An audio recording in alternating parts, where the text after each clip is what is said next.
And good afternoon, everybody. You are back in the can with Kip, a.k.a. the Double Whammy on KLAS 89.7fm.com. Hey, listen, if you're interested in being a guest or you want to sponsor a segment, you can hit me online at inthecanwithkip@googlepages.com. Get in contact me, email me, check out the pics, whatever you want to do. Just hit me back, all right? Listen, we got a great show for you today. We got Glorinda Marie, an actress supreme from the Bay Area. She's got a new movie coming out called Carrier and a Hallmark movie. Glorinda, how you doing? I'm doing great, Kip. Thanks for having me. Yeah, you're always welcome in the can. I want to call you Biz because on your site I saw the name Get Busy, and I like that. Thanks. Listen, first I wanted you to give the opportunity to have your plugs. Okay. Over to you. Go ahead. Okay. Well, if you want more information about myself, you can go to www.glorinda.com. That's GLORINDA.com. And let's see, what else do you want to know? The Hallmark film coming out is called The Christmas Card, starring Ed Asner. And I'm really excited about that. It's a wonderful movie, very tender, very loving love story. You should be. Now, go ahead and you gave your website out. I was on your website last night, and I saw your reel. Looks amazing. Thank you. The Marge Simpson thing, I know you had fun doing that. You had to. I had a ball being Marge Simpson's super fan. It was all created through improvisation, and just had a ball joking with people on the street and fooling around. Yeah, well, go ahead and tease the listeners a little bit and let them know what it is. I'm logging on right now. I'm going to try and pull that up, but talk them through it a little bit. Okay. Well, basically, they were doing a promotion for the TV cartoon The Simpsons, which everybody loves and adores, and I was Marge Simpson's super fan, but I was really a CPA that worked in this building who just happened to come to work with the Marge Simpson hairdo. And that's the one that got me. I was cracking up. I thought you got the big, long bouffant hairdo, the big blue thing. I was dying, man. And the green dress with the little red. I noticed that. Yeah, I noticed that. I'm like, they even got the dress. That's right. Oh, my special little guy. But I was just a regular person, and everybody was down with it, you know. They were all feeling it. Yeah, that was priceless. Thanks. Now, I was watching your theatrical trailer, and I'm telling you, I believed. I mean, all the stuff you had going on in there, it was amazing. Good stuff. Thank you. I really like what you did with that. Now, as far as the Indie Film Club, just tell us a little bit about that. Tease a little bit. Okay, San Francisco Indie Club. I founded this organization about 5 years ago. Actually, there is an international site, indieclub.com. You can join from all over the world. Every single chapter is individually run. So I lead the San Francisco one. There was nothing there. So for 5 years, I've built it up. We have now 2,000 members. It's completely free to join. I do a publication called SF Indie News where I post job opportunities for people. The whole idea is to network filmmakers, actors, writers, everybody. Because right now, there's these little groups that are just for actors or just for writers or just for producers, but as we know, it takes a teamwork to make a film.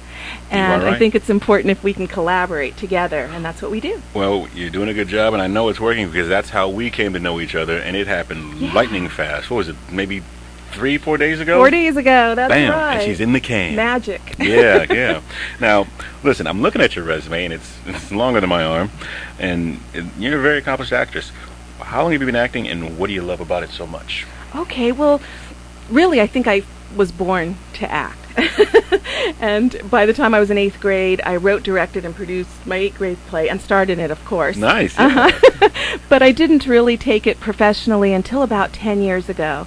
And then I worked on a non-union level for 10 years in the San Francisco market, did about 40 films and corporate films and stage and, everything I could do. And just recently joined SAG. So now I'm the union, so I'm feeling like a professional now. Yes, the great entity known as SAG. It's an inside joke. I talked to her before the show about that, so you don't. I won't tell. Thank you. Now, listen. Now, as far as getting started, you said you wrote, directed, and produced and cast your first play. My 8th grade play. Just tease a little. Let me hear a little bit about that. Oh gosh, that was so long ago. It's called Oop Oop A Doop, Let's Not Pollute. And it was a musical. Okay, I hope so, with a name like that. Okay. And we had this superhero, Captain Clean, that came into this picnic area and cleaned things up. In those days, the big issue was pollution, which it still is today, obviously. But, as an 8th grader, what was I? Hey, you 11 years old. You wrote a play at 8th grade. I know. I had my finger up my nose in 8th grade in the back of the class. All right, you did something. Thank you. Now on the movie Carrier, let's talk about this a little bit because I saw the trailer on. I got it from your website, and I'm a big sci-fi guy, big action guy, and I was like, I got to see this, and I was going to ask for a copy, and you bring me one. I'm like, hey, it's yours. Now I understand you had a review, or a premiere. When was that? Well, just this past week, we were in the festival. It's a brand new festival. It's only 2 years old, called the Foundation for the Advancement of Independent Film. Fabulous organization. I encourage all independent filmmakers, submit your films to this festival. It's wonderful. Really quality work in it. And the films premiered at Mann's Chinese Theater. You can't get better than that. Yeah, that's what I'm saying. And we were nominated for Best Cinematography and Best Feature Film. And I'd like to congratulate Paul Mogg, our director, writer, producer, for that. Yes. And Paul, I will be watching this, and I'll get back to you on it. And we'll be distributing Carrier. We're going to self-distribute it, and it'll be available by Amazon.com. Not yet, but probably in a couple of weeks. So look for it. But if they wanted to contact you, could they contact you through your website? They can contact me directly through my website, www.glorinda.com. My email's right on there. And could they also contact you through the Indie Club? Sure. Join Indie Club, but join the San Francisco branch. Otherwise, you'll never find me. Yes, and just, as long as they get in touch with you, doesn't matter how, but get to her and get a copy of this. And she's right when she says join the San Francisco Indie Club, because I'm telling you, I joined San Diego, L.A., San Francisco, Sacramento. Sacramento and San Francisco showed me love. I mean, big time. Welcome to the chapter. Welcome to the club. And you were one of them. And I was like, wow, they're really showing love up there. Thank you. You go up there, she'll show you the love. We're quality, not quantity up there. Exactly. Now listen, on the Carrier. Not going to tell everything, but let's tease a little bit. Okay. What's it about? Well, it's a mystery, so we can't give too much away. That's why you have to watch it. But it's aboard the USS Carrier, which is the aircraft that, the Hornet. The Hornet, yeah. But we called it Carrier for the reasons of the film. Oh, I'm sorry. But it's where the astronauts landed, So we do have some astronaut footage in there. And the mystery's set up so that you're not quite sure if there is an alien figure in there doing these weird happenings that happen in this small town, or is it in these people's imagination for you to decide and watch. Okay. All right. I like that. I played the tour guide aboard the vessel. Yeah. Mysterious vessel. Yeah. It looked amazing. I love the lighting, the way it was shot. I'm definitely going to get into it. Now, as far as location goes, where was it shot? On the Hornet. No, I mean in Alameda, California. There you go. Yes, Alameda, California. Okay, all right. So there's a pretty big Navy presence up there, isn't there? Absolutely. Okay. What was the running time? And let's talk about the cast and how the filming went. Let's see. Well, one cast member you'll probably recognize is Mackenzie Fergens. She was just recently in Rent. Okay. So she has a rising star herself. Okay. Nice. And then you have to see the movie to see everybody in it. Oh, I will. It runs 93 minutes. Okay. And I think it's quite a good movie. It's very well done. The director rented the same camera that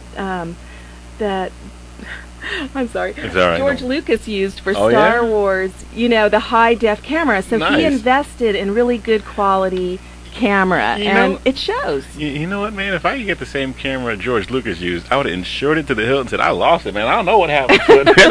It cost him plenty to rent, believe me. But also, he's a magical editor, and he has a great eye. Then he did all the DP work himself. Nice. It's amazing. You'll see. You'll see. I definitely will. Now, again, I want to talk about this Hallmark project you got coming out, too. Okay. Spill it. I'm really excited about this Hallmark film. It's my first professional film that'll be aired on television. Dun, dun, dun. You can see it on TV in December, of course, around Christmas time, because it's called The Christmas Card. Stars the very handsome John Newton, the lovely Alice Evans, who is actually a British actress. She did a great American accent.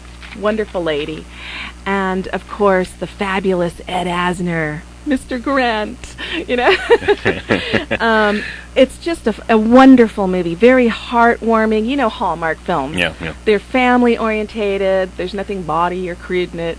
I think there's something for everyone in it. Well, we're definitely going to look for that. Thanks. But now, as far as the filming and the technical aspect of it, what was it like to work with that cast? Oh my God, it was the most amazing cast to work with, and the amazing Stephen Bridgewater was the director. Okay. He's fabulous. He has credits that are just go on for pages and I've probably pages. seen his work. He's fantastic. Probably have and seen he has an actor background himself, so he takes the time to tap into each individual actor and work with their own creative process and draw out the best in each one. I think he's an amazing, brilliant director. I was very honored to work with him. And everyone on the team, it was like a family.